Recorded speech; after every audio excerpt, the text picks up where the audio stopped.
I need to tell you something that took me most of my life to admit. For years, I told myself I was building a future. That sounds noble when you say it out loud. It sounds responsible, purposeful. But when I sit quietly with the truth now, I realize there were long stretches of my life when I wasn't building anything at all. I was running toward goals, achievements, distant horizons, and versions of myself I thought would finally feel complete once I reached them. I kept my eyes fixed so far ahead that I rarely stopped to ask why I was moving so fast in the first place. And maybe that is why I'm talking to you now. Not because you were there for those years. You weren't. But somehow, when I imagine telling this story honestly, you're the person sitting across from me. The one who might understand the spaces between the facts. The one who might hear what I meant, not just what I did. When I was younger, I believed ambition was a virtue all by itself. I thought wanting more automatically made me better. I wanted a larger life than the one I understood. I wanted movement, progress, distance. I looked at the road ahead and convinced myself that every mile carried meaning. But I didn't understand that yet. What I understood was motion. I remember driving long roads at night with no real destination beyond the next objective. The dashboard lights glowing softly, the darkness stretching beyond the windshield. I would tell myself I was getting somewhere important. Yet when I think about those drives now, what stands out isn't where I was going. It's how alone I felt while convincing myself I wasn't. I wasn't as certain as everyone thought. People often mistake determination for confidence. I know that because I let them make that mistake about me for years. The truth is that some of my biggest ambitions grew from insecurity. I was afraid of being ordinary, afraid of standing still, afraid that if I stopped moving, I might have to face parts of myself I didn't know how to fix. So I kept chasing the next thing, the next opportunity, the next challenge, the next version of success. And every time I reached one, there would be a moment, a brief moment, a silence after success that nobody ever talks about. The applause fades, the excitement settles, the room empties. And suddenly you're alone with the question you spent years avoiding. Now what? Looking back, I see it differently now. Those moments weren't interruptions, they were invitations. Life was trying to tell me something. It was placing small questions in front of me and waiting patiently for me to notice them. But I wasn't ready. I thought achievement would answer every question worth asking. I thought accomplishment and fulfillment were the same thing. They aren't. I learned that slowly, painfully, the kind of slowly that takes years. I remember quiet mornings in unfamiliar places, hotel rooms that all looked alike, half-packed bags sitting beside the door, sunlight pushing through curtains before the world was awake. Those mornings should have felt victorious. I was doing what I once dreamed about doing. Yet, something always felt unfinished. This is the part I rarely talk about. I used to keep old photographs in a box I rarely opened. Every now and then, usually late at night, I would look through them. Not because I missed the past exactly. It was something harder to explain. I was searching for evidence.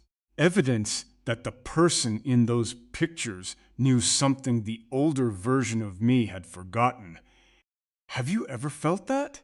Have you ever looked at an old version of yourself and wondered where certain pieces disappeared? The strange thing is that I wasn't unhappy, not entirely. That's what made it confusing. My life looked fine from the outside, better than fine in some ways. I had goals, direction, momentum. But meaning and momentum are not the same thing. and that mistake followed me longer than I expected. Seasons changed while I was busy planning the future. Summers became winters. Winters became springs.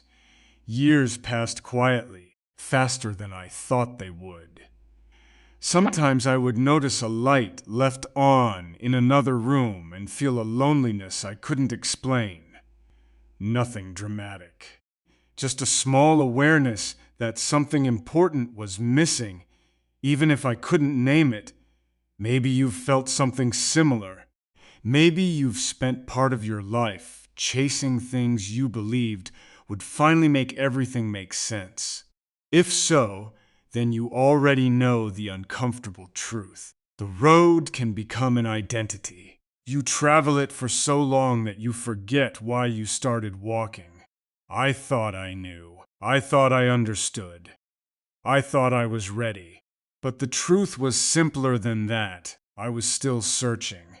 Searching for achievement, yes. Searching for proof that my life was becoming something valuable. What I couldn't see then was that the road wasn't only taking me somewhere. It was changing me while I traveled it. Quietly, patiently, one disappointment, one lesson, one unanswered question at a time. And somewhere ahead, beyond everything I thought I wanted, there was a reason the journey wasn't finished yet. I didn't know it then. All I knew was that one evening, after another long drive, I pulled over beside an empty stretch of road and sat listening to rain tap against the windshield. The world outside disappeared into darkness. For the first time in a long time, I stopped trying to figure out where I was going, and the silence that followed felt unfamiliar. The strange thing about wanting more is that nobody warns you about what it asks in return. When we're young, people talk about ambition as if it's a clean transaction. Work hard, sacrifice now. Enjoy the rewards later. Simple, logical, fair. At least that's what I believed. So I gave myself to the road without asking too many questions. I said yes to opportunities before I understood their cost. I convinced myself that exhaustion was proof of commitment. I wore busyness like a badge of honor. If my days were full, I felt important. If my schedule was crowded, I felt valuable. I need you to hear this honestly. Some of the habits that looked strongest from the outside were hiding my deepest fears. I didn't know how to sit still. Stillness felt dangerous because stillness invited reflection. Reflection invited truth, and truth was something I wasn't ready to face. So I kept moving. There were years that blurred together. Airport terminals became familiar. Hotel rooms became temporary versions of home. I learned how to unpack quickly and leave even faster. I learned how to answer questions with confidence while quietly carrying uncertainty inside me. I became very good at appearing certain. Looking back, I see it differently now. Certainty wasn't my strength. Avoidance was. I was avoiding the possibility that success might not deliver what I expected. I remember one particular evening. Everyone had already left the office. The hallways were empty. The lights overhead hummed softly in the silence. Outside, the city continued moving without me. I sat alone staring at work that had once felt urgent. For some reason, I couldn't focus. I should have felt accomplished. Months of effort had finally paid off. The goal I had been chasing was right there in front of me. But instead of satisfaction, I felt something else. An emptiness I couldn't explain. Not despair, not sadness, just absence. As though I had spent years climbing toward a view that wasn't there. But I didn't understand that yet. I told myself it was temporary. I told myself the next achievement would feel different. The next one would finally bring the sense of arrival I was looking for. So I kept going. That became my answer to everything. Keep going, don't think too much, don't slow down, don't look back, just keep moving. And that mistake followed me longer than I expected. What if the thing I was chasing wasn't the thing I needed? That question seems obvious now. Back then it felt impossible. Because if I allowed myself to ask it honestly, I would have had to reconsider years of decisions, years of sacrifices, years spent believing I was on the right road. Most people don't fear failure as much as they fear discovering they succeeded at the wrong thing. I know I did. This is the part I rarely talk about. There were missed phone calls I never returned, messages I answered too late, conversations I postponed because I thought there would always be more time. I wasn't intentionally neglecting what mattered. At least I didn't think I was. I simply believed important things could wait, while urgent things demanded attention. Life eventually taught me the difference. The urgent rarely becomes meaningful. The meaningful is what remains after the urgency disappears. Maybe you've felt something similar. Maybe you've looked back and realized certain moments were asking for your presence while you were offering them your leftovers. That realization is heavier than people admit, not because it fills you with guilt, because it fills you with clarity. You begin to understand that every choice creates a shape, a pattern, a direction. And whether we notice it or not, we're becoming someone through those choices. I was becoming someone. The problem was that I hadn't stopped to ask whether I wanted to become him. Years passed before I understood that ambition itself wasn't the enemy. Dreams weren't the enemy. Work wasn't the enemy. The real danger was believing that achievement could replace understanding. That accomplishment could substitute for connection. That progress automatically meant growth. Stay with me, because this changed everything. The road kept stretching ahead. The goals kept appearing. The milestones kept arriving. But somewhere beneath all of it, another question was quietly waiting. A question I wasn't ready to answer. Not yet. Late one night, I found myself sitting alone in a hotel room, staring at an unfinished letter I had started writing months earlier. The page wasn't addressed to anyone. Half the sentences were crossed out. The rest stopped midway through a thought.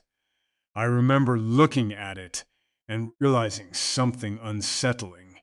I had spent years building a life, but I wasn't entirely sure who I was building it for. The room was silent. The letter remained unfinished. And for the first time, that silence felt like it was trying to tell me something. If I had to tell you when the first cracks appeared, I wouldn't be able to give you a precise moment. There was no dramatic collapse, no single mistake. No morning when I woke up and suddenly realized I was lost. It happened the way most important things happen, quietly, gradually, almost invisibly. That's what made it so dangerous. From the outside, my life still looked like it was moving in the right direction. Goals were being reached, responsibilities were being handled, plans were unfolding more or less the way I expected. But something inside me had started asking questions I didn't know how to answer. Questions I spent years avoiding. I remember standing in front of a mirror one morning before sunrise. I was preparing for another busy day, another schedule, another set of obligations, nothing unusual. Yet for a brief moment I looked at my reflection and felt as though I were looking at a stranger. Not because I didn't recognize my face, because I wasn't sure I recognized the person behind it. Looking back, I see it differently now. That wasn't a crisis. It was an invitation. Life was gently trying to introduce me to myself, but I didn't understand that yet. I thought confusion was something to overcome, something to silence, something to outwork. So I did what I always did. I stayed busy. The problem with staying busy is that it works, at least for a while. It gives you somewhere to hide. Every unfinished feeling can be postponed. Every difficult question can be delayed. Every uncomfortable truth can wait until tomorrow. And tomorrow has a way of becoming years. This is the part I rarely talk about. There were moments when I felt disconnected from my own life, not unhappy, not hopeless, just disconnected. As if I were watching everything happen from a slight distance. I would attend gatherings and feel absent while standing in the middle of the room. I would achieve something important and feel strangely detached from the outcome. I would return home after long days and sit in silence longer than necessary. Not because I wanted solitude, because I didn't know what else I needed. Have you ever experienced that? Have you ever looked around and realized your life no longer feels exactly like yours? It's a difficult thing to admit, especially when nothing appears wrong, especially when people assume you're doing well. I became skilled at answering questions with reassuring words. Everything's good, just busy. Things are moving forward. Those answers weren't entirely false, but they weren't entirely true either. And that mistake followed me longer than I expected. Because every time I avoided the truth, I moved a little farther away from understanding it. There is a loneliness that comes from being alone. Most people recognize that kind, but there's another loneliness, a quieter one. The loneliness of being disconnected from yourself. That loneliness followed me into crowded places, into successful moments, into celebrations, into quiet evenings, into mornings that should have felt peaceful. I remember finding an old photograph one rainy afternoon. It had slipped between the pages of a book years earlier. The picture captured a younger version of me, standing beside a road I barely remembered traveling. What struck me wasn't how much I had changed. It was how hopeful I looked, not ambitious, not determined, hopeful. There is a difference. Ambition looks ahead, hope remains open. Somewhere along the journey, I had mistaken one for the other. Don't rush past this part, because I think many people do the same thing. They become so focused on reaching the future that they stop listening to the present. I certainly did. The road became narrower.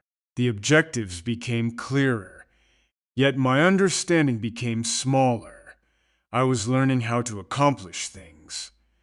But I wasn't learning how to live with them. I thought achievement would answer deeper questions. Instead, it exposed them. What mattered? Who mattered? What remained after the goals were reached? Who was I becoming beneath all the titles, responsibilities, and expectations? Questions like those don't disappear simply because we ignore them. They wait, patiently, year after year, until eventually they become impossible to outrun. Maybe you've felt something similar. Maybe you've sensed a quiet gap between the life you're living and the life you're meant to understand. If you have, then you already know what happened next. The cracks didn't destroy the person I had become. They revealed him. And once I began seeing those fractures, I started noticing them everywhere. In the silence after accomplishments. In the empty chair across the table. In the missed conversations, in the unfinished letters, in the long drives where I could no longer pretend I wasn't searching for something I couldn't name. One evening, As the sun disappeared beyond the horizon, I found myself parked beside another unfamiliar road. The engine was off. The world was quiet. And for reasons I still couldn't explain, I suddenly felt afraid. Not of failure, not of loss, but of the possibility that I had been asking the wrong questions all along. For a long time, I believed movement was the answer. Whenever something felt uncomfortable, I moved. Whenever uncertainty appeared, I focused on another goal. Whenever life presented a question I couldn't answer, I convinced myself I would figure it out somewhere farther down the road. The strange thing is that it worked, at least enough to keep me from noticing what I was doing.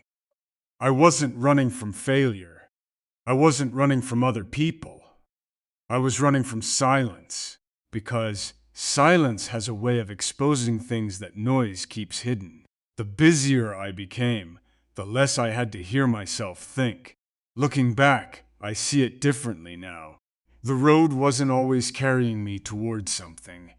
Sometimes it was carrying me away from disappointment, away from grief, away from fears I didn't know how to name, away from truths that seemed easier to postpone, and every mile created the illusion that distance was the same thing as healing. It isn't.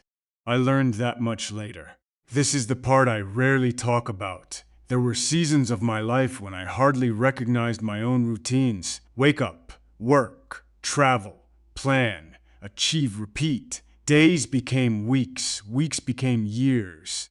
Entire chapters of my life passed beneath the weight of momentum. Sometimes I would find myself sitting in airport terminals, watching strangers move through their own journeys. Families reuniting, friends embracing, children running towards someone they missed. And for reasons I couldn't explain at the time, those moments stayed with me, not because I envied them, because they reminded me of something I couldn't quite reach, something simple, something human, something I had convinced myself could wait until later. But later is a dangerous word. Later can become a hiding place, a place where we store the things that matter most, while we handle everything else first. I did that for years. Maybe you've felt something similar. Maybe you've told yourself you'll slow down later, you'll make time later, you'll listen to your heart later, you'll figure out what really matters later. The problem is that life keeps moving while we're making those promises, and that mistake followed me longer than I expected. One night, after a particularly exhausting stretch of work and travel, I checked into a hotel room long after midnight. The room looked like 100 others I had stayed in. Same furniture, same silence, same temporary comfort. I placed my bag near the wall and sat on the edge of the bed. No television, no music, no distractions. Just quiet. I remember staring at the lamp beside the bed, a small circle of light surrounded by darkness, and suddenly I felt tired in a way sleep couldn't fix. Not physically, something deeper. The kind of tiredness that comes from carrying a version of yourself for too long. I wasn't as certain as everyone thought. The truth is, there were moments when I questioned nearly everything. Not publicly, not dramatically, just privately. In those conversations we have with ourselves when nobody else is listening, questions kept appearing. Why am I still chasing this? What am I hoping to find? Why does arrival always feel temporary? Why does every finish line become another starting line? I had answers for everyone else, but not for myself. Stay with me, because this changed everything. One of the greatest misunderstandings of my life was believing that purpose and productivity were the same thing. They aren't. Productivity fills time. Purpose fills meaning. You can have one without the other. For years, I had plenty of the first. The second was becoming harder to locate. I remember driving through rain late one evening, the windshield blurred by water, headlights stretching into the distance, the road disappearing into darkness ahead. And for the first time, that image felt less like travel and more like a metaphor. I was moving, but I couldn't clearly see where I was going. What if the thing I was chasing wasn't the thing I needed? That question returned again, stronger this time, harder to ignore. I wish I could tell you I answered it immediately. I didn't. Some truths arrive slowly because we're not ready for them all at once. Life was patient with me, more patient than I deserved. It kept placing lessons in my path, lessons disguised as disappointments, lessons disguised as delays, lessons disguised as loneliness.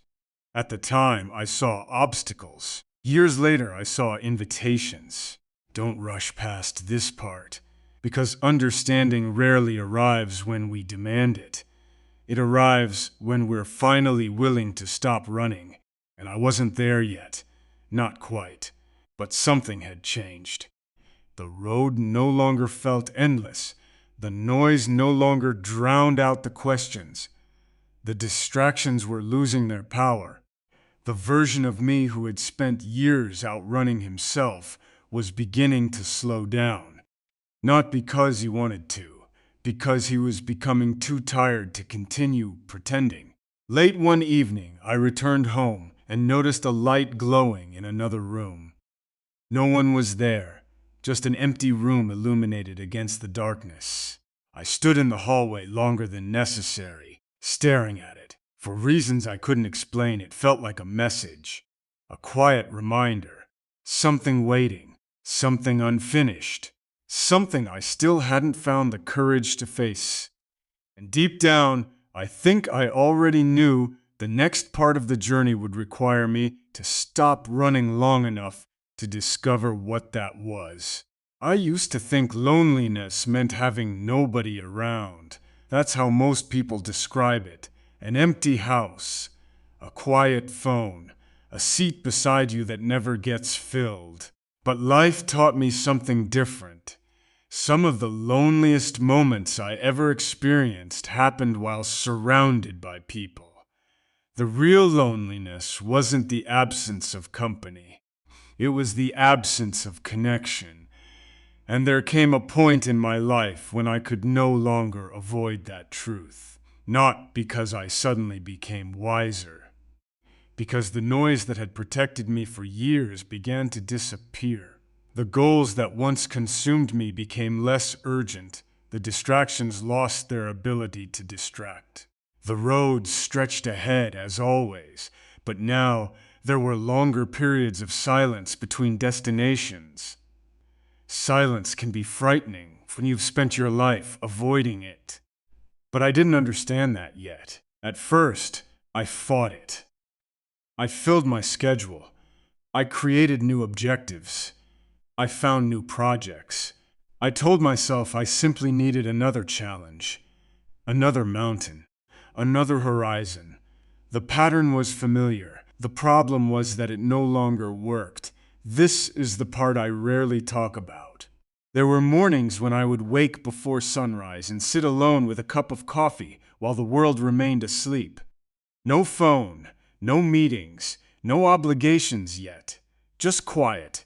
At first, those mornings felt uncomfortable, almost unnatural.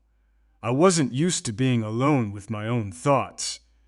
For years, I had trained myself to move before reflection could catch me. Now reflection was waiting at the kitchen table every morning, patiently.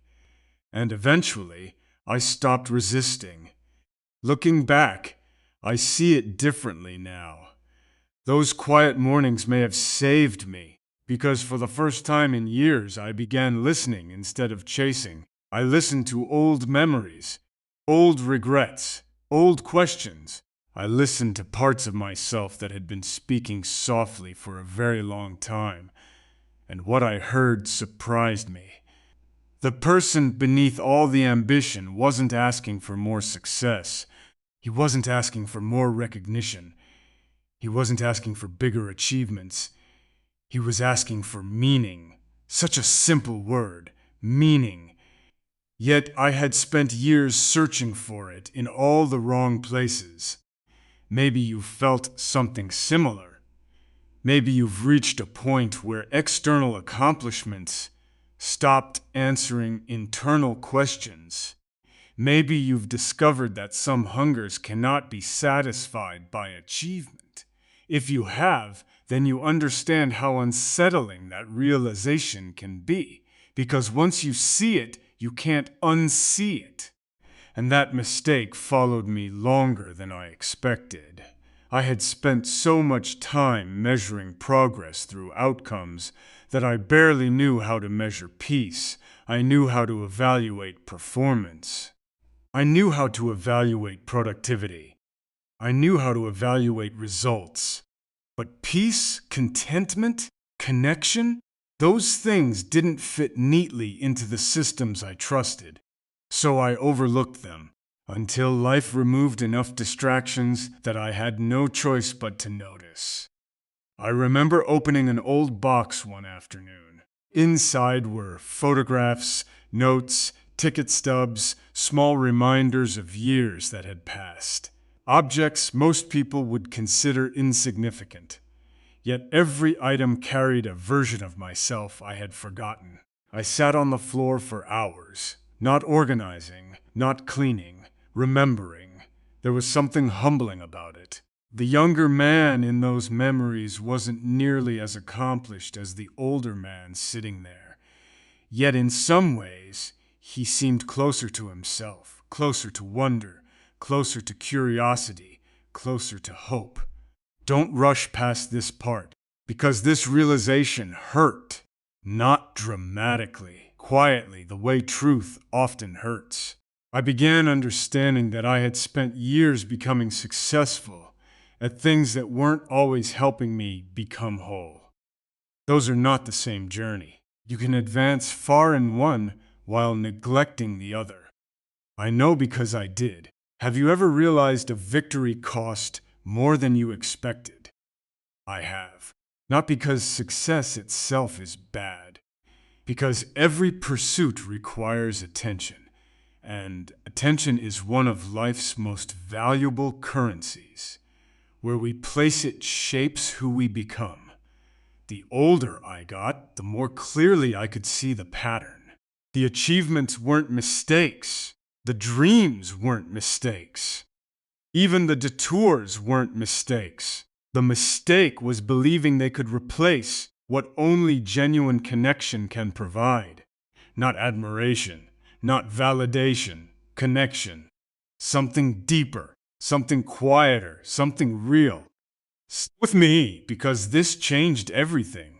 For years, I thought loneliness was something I needed to escape.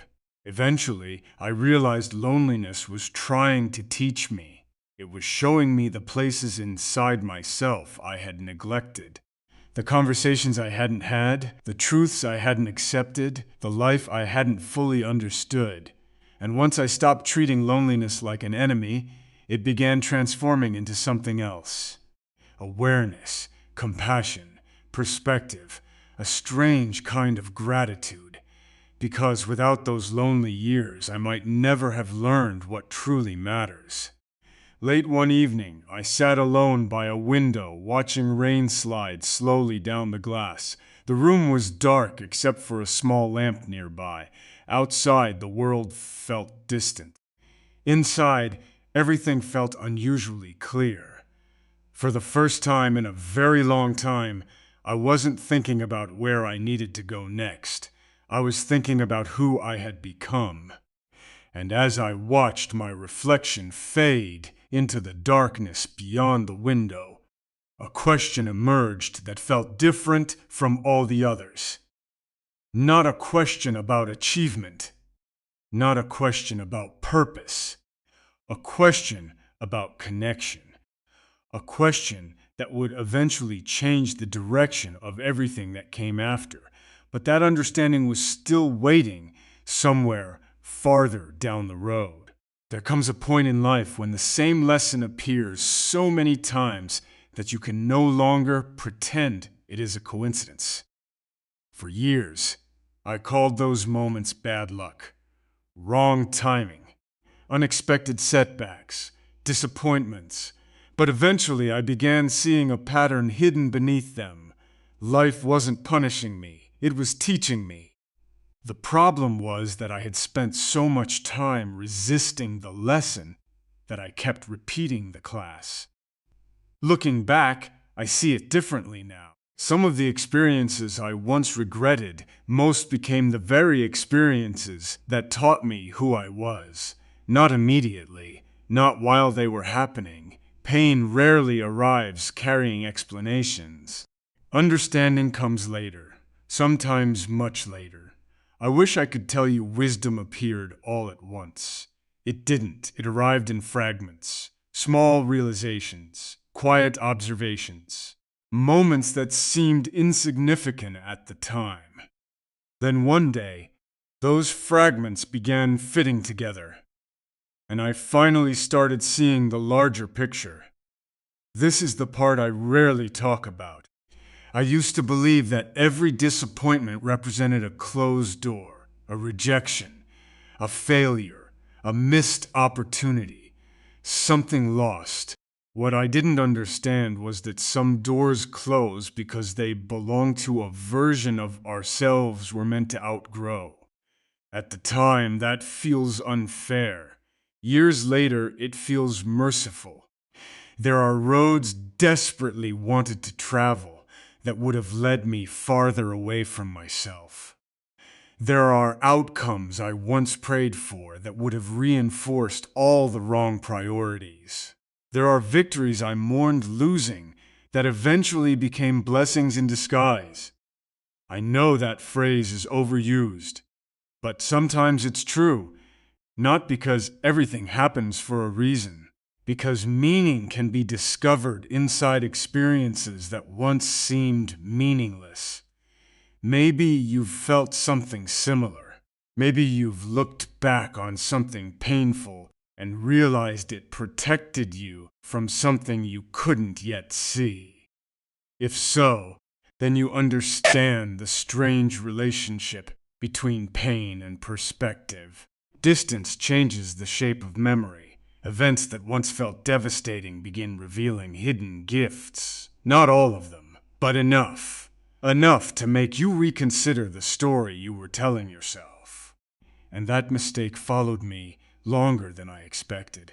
For too many years, I interpreted every setback as evidence that I needed to push harder, try harder, work harder, become stronger. Sometimes that was true. Sometimes it wasn't. Sometimes the lesson wasn't persistence. Sometimes the lesson was surrender. That took me far too long to understand. Because surrender sounds like weakness until you experience it correctly. True surrender isn't quitting.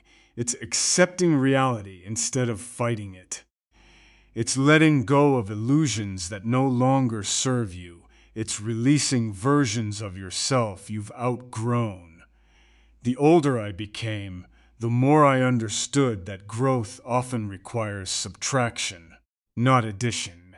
We spend our youth trying to gather more success, more recognition, more certainty, more proof. Then, life slowly teaches us that peace arrives through a different process. We let go.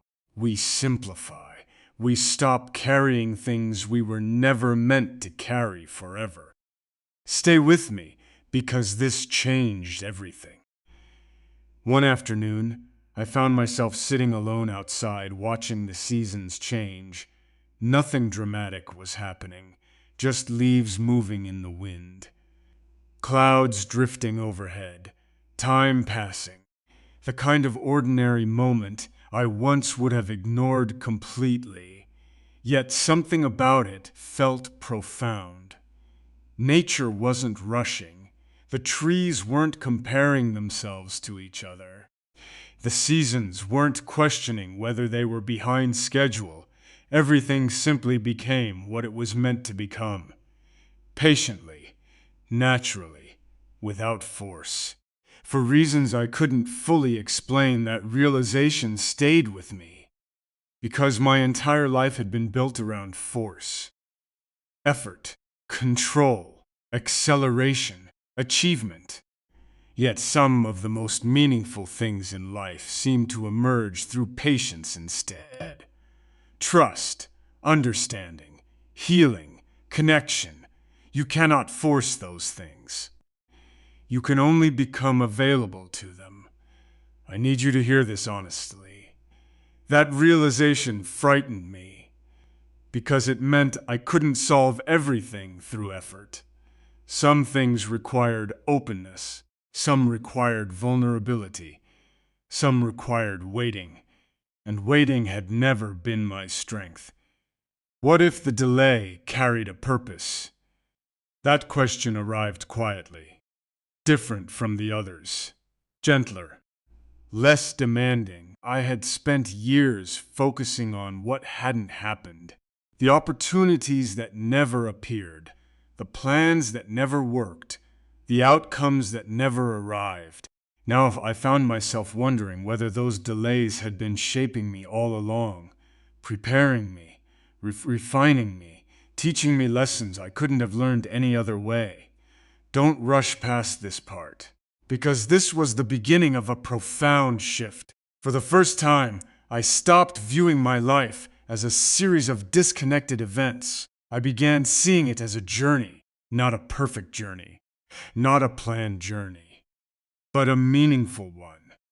The disappointments connected to the lessons connected to the growth connected to understanding, and understanding connected to something else, something I still couldn't fully see, yet I could feel it approaching, like distant lights appearing along a dark road, not close enough to reach, but close enough to recognize. Late one evening, I found myself sitting at a table covered with old photographs, unfinished notes, and memories from different chapters of my life. For hours, I simply looked at them.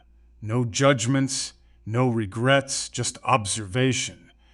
And suddenly, for the first time, I felt compassion for the younger man I had been, the ambitious one, the restless one, the lonely one, the one who kept searching without understanding what he was searching for.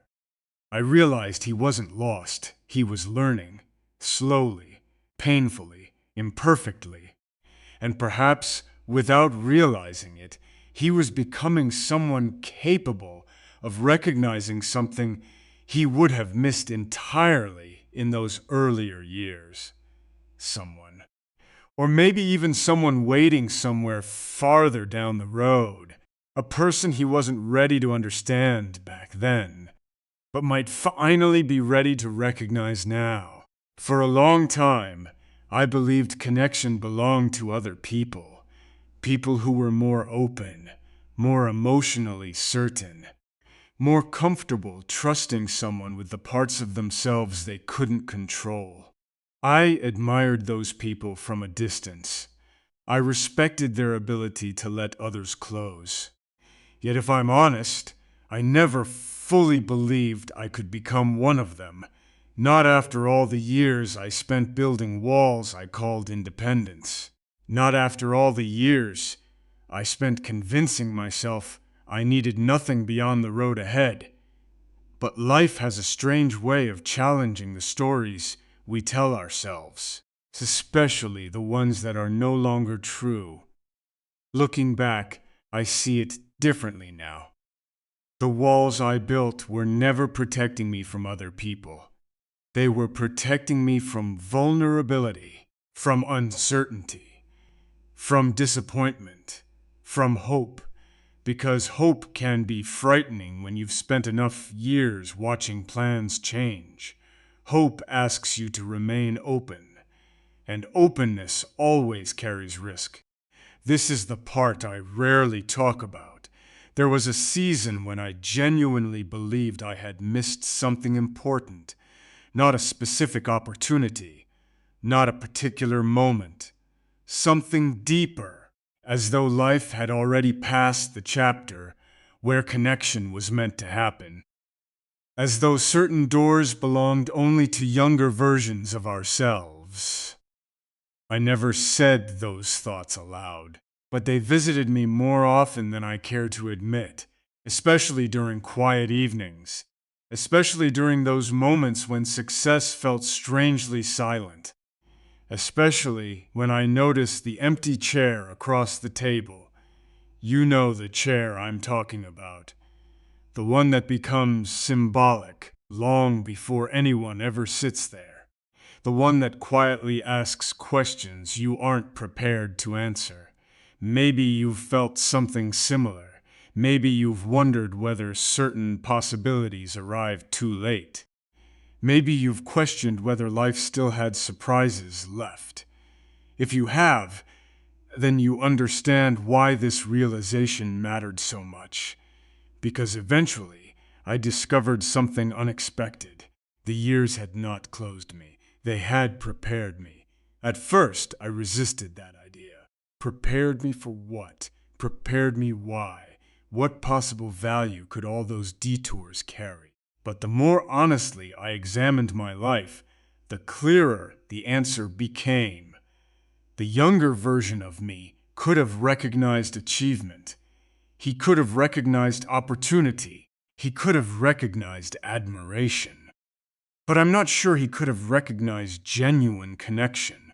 Not fully. Not yet. He was too busy proving himself. Too busy chasing certainty. Too busy searching for answers outside himself. And that mistake followed me longer than I expected.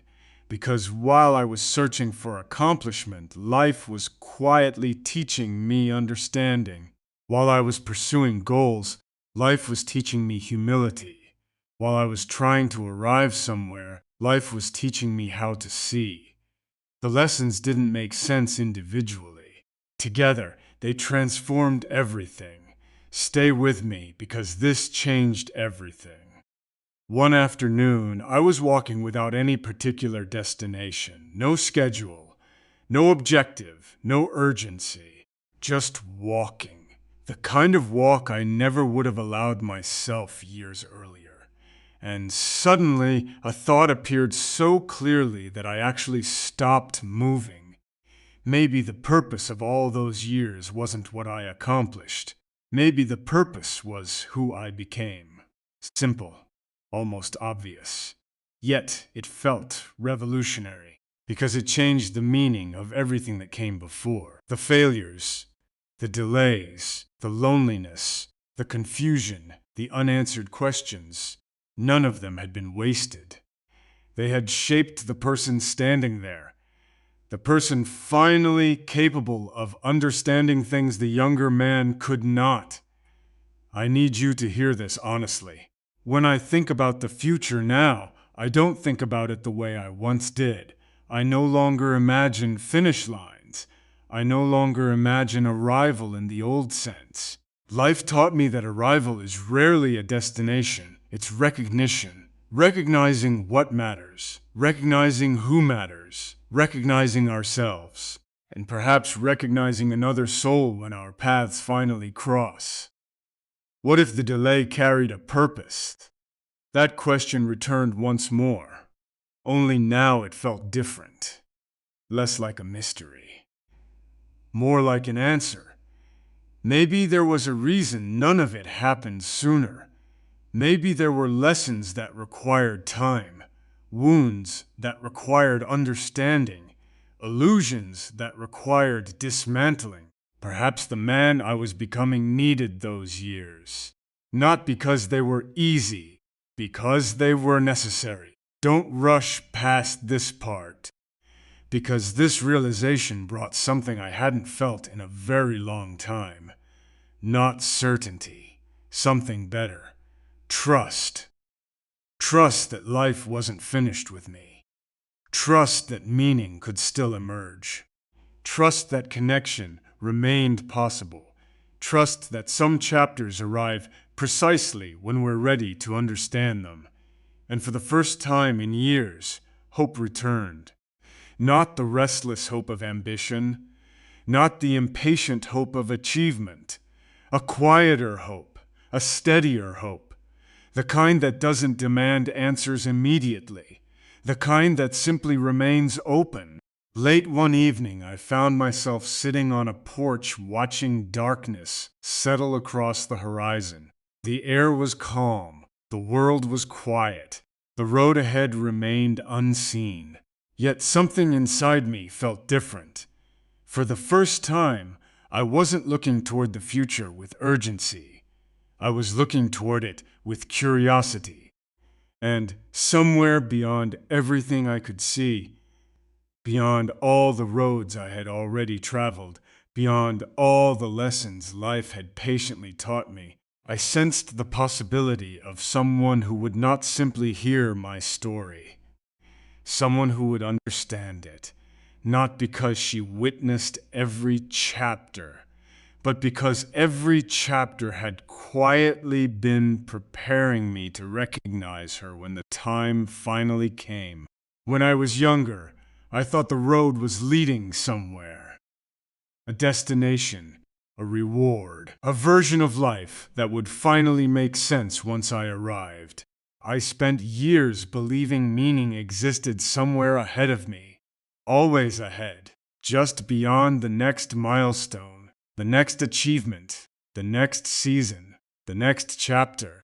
What I couldn't see then was that the road wasn't leading me toward a place. It was leading me toward recognition, toward understanding, toward becoming someone capable of seeing what had been invisible before. And that changes everything. Looking back, I see it differently now. The years were never simply passing. They were preparing. The disappointments prepared me. The delays prepared me. The loneliness prepared me. Even the mistakes prepared me, especially the mistakes. Life was shaping my vision long before it revealed what I was meant to see. This is the part I rarely talk about. For most of my life, I assumed meaningful connection began when two people met. That seems reasonable, obvious even. But now I think something else is true. I think meaningful connection often begins years before the meeting itself. Not through coincidence, through preparation. Two separate journeys unfolding in different places. Two lives collecting different lessons. Two hearts learning different truths. Both becoming. Both changing. Both growing into people who will someday recognize something they couldn't have recognized before. Maybe you've felt something similar. Maybe you've looked back and realized certain experiences only made sense after later events gave them meaning. I know I have. Entire chapters of my life changed shape when viewed through a wider lens. The failures weren't failures. The delays weren't delays. The loneliness wasn't punishment. The road wasn't lost. It was leading somewhere deeper than I understood. And that mistake followed me longer than I expected. For years, I thought life was asking me to accomplish. Eventually, I realized life was asking me to understand. Those are very different journeys. One measures achievement. The other measures transformation. The older I became, the more I saw evidence of this everywhere.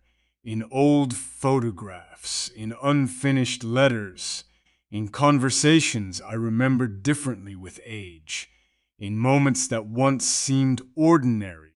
Meaning had been hiding inside experiences I barely noticed at the time. The road had been speaking all along.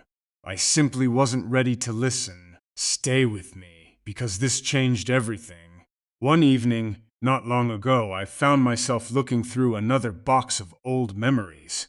Photographs, notes, fragments of different versions of my life. I expected nostalgia. Instead, I felt gratitude. Not because everything turned out perfectly. It didn't. Not because I would repeat every choice. I wouldn't. I felt gratitude because I could finally see the entire journey. The younger man chasing dreams. The restless man chasing certainty. The lonely man searching for meaning. The older man learning acceptance. They weren't separate people. They were all me. Every version carrying the next one forward. Every chapter teaching something the next chapter would need. And suddenly I understood something that had escaped me for decades. Nothing had been wasted. Not the heartbreaks, not the detours, not the years spent asking questions, not the long nights, not the silent mornings, not the roads that seemed to lead nowhere. All of it mattered. All of it belonged. All of it helped create the person sitting here now. I need you to hear this honestly.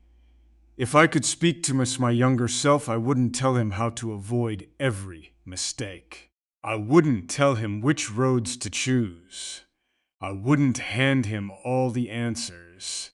I would simply tell him to trust the journey a little more, to stop treating every delay as failure, to stop measuring his worth through achievement, to stop believing he needed to earn meaning, because meaning was already growing inside experiences he didn't yet understand. What if the thing I was chasing wasn't the thing I needed? I asked that question for years. Now I think I finally know the answer. No, it wasn't. The things I chased taught me valuable lessons, but they weren't the destination, they were teachers. The destination was understanding. The destination was becoming whole. The destination was learning how to live honestly. And perhaps learning how to share that honesty with another person. Someone capable of seeing the entire story instead of only the highlights. Someone capable of understanding the road beneath the achievements. Someone capable of recognizing the man hidden beneath the accomplishments. Don't rush past this part, because this may be the most important thing I've learned. Life is not a straight line. It is not a competition. It is not a race toward arrival. Life is a process of becoming. And becoming takes time. Sometimes far more time than we expect. The years that felt empty were shaping me. The years that felt lonely were teaching me. The years that felt confusing were guiding me.